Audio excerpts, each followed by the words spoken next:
Alright, I will admit that I was pretty dismissive of the Pixel 10a when Google first announced the device. After all, it did come with some very similar specs to last year's Pixel 9a, such as the display hardware, the same camera setup, all the way down to the same exact processor. With that said though, after some time of using it firsthand, is actually kind of pretty good. So yeah, here's a quick look at the Google Pixel 10a.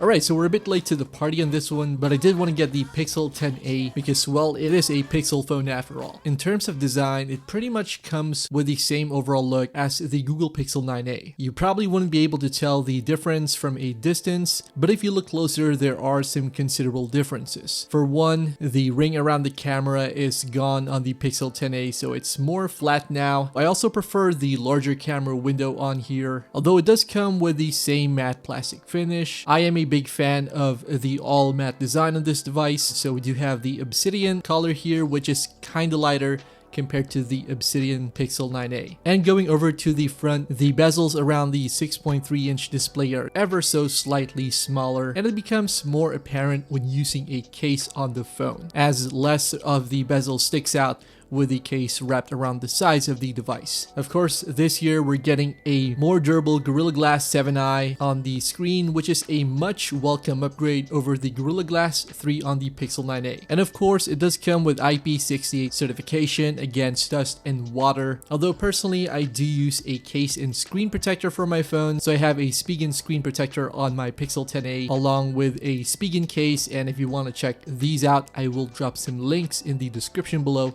in case you want to buy them. Another upgrade with the display is that it's brighter now at 3000 nits of peak brightness versus the 2700 nits on the Google Pixel 9a, but overall outdoor visibility is no issue with this device.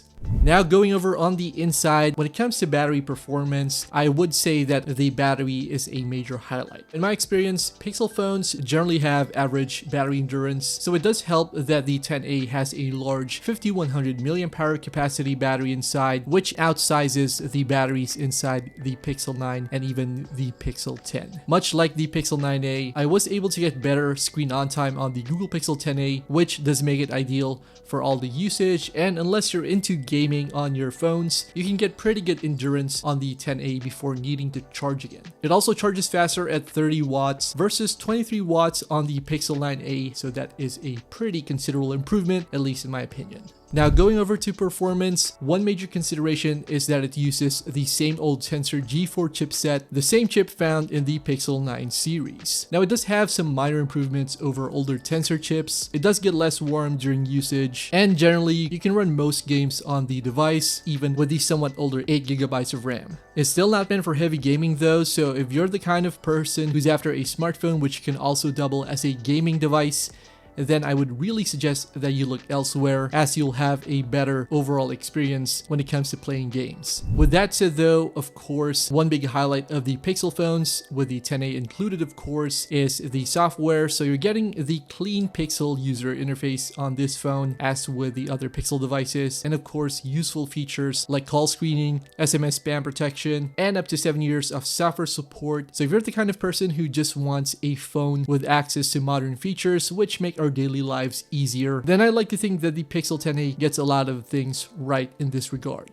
As we mentioned earlier, you do get the same dual camera setup on the Pixel 10a as with its predecessor, so you're getting a 40 megapixel main camera in addition to a 13 megapixel ultra-wide lens, and of course in front there's a 13 megapixel sensor for selfies and video calls. And yeah, you know the drill with Google Pixel phones, there's a lot of software-based camera processing on these devices, but more often than not, they do result in great looking photos. And of course, the Pixel 10a will come with the same useful camera features on other recent Pixel devices like Add Me, the Best Take feature, and even Magic Eraser for a bit of photo editing, so that's one of its major highlights in general.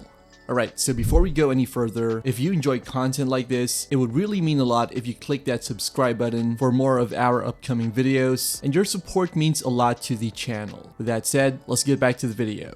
With all this being said, is the Pixel 10a worth it? Now, on its own, it's a solid mid-range Android device. You're getting a lot of useful and practical features on this phone, although it should be said that the Pixel 10a mostly makes sense if you don't already have the Pixel 9a. If you're coming from a much older A series Pixel device, for example, and provided that you can find the Pixel 10a for a much cheaper price, and even the same price as the Pixel 9a these days, then of course, by all means, go for this one. You're getting everything that's on the Google Pixel 9a, along with some refinements that we discussed, but of course, at the end of the day, it still depends on your total budget, your specific needs, and whether or not you're really after the latest Google Pixel device. Alright guys, so that does it for this really quick video on the Google Pixel 10a. Let me know your thoughts about the device in the comments below. Are you gonna get one, or do you already have one? If you made it all the way to the end of this video, thank you so much for watching, and I'll see you guys in the next one.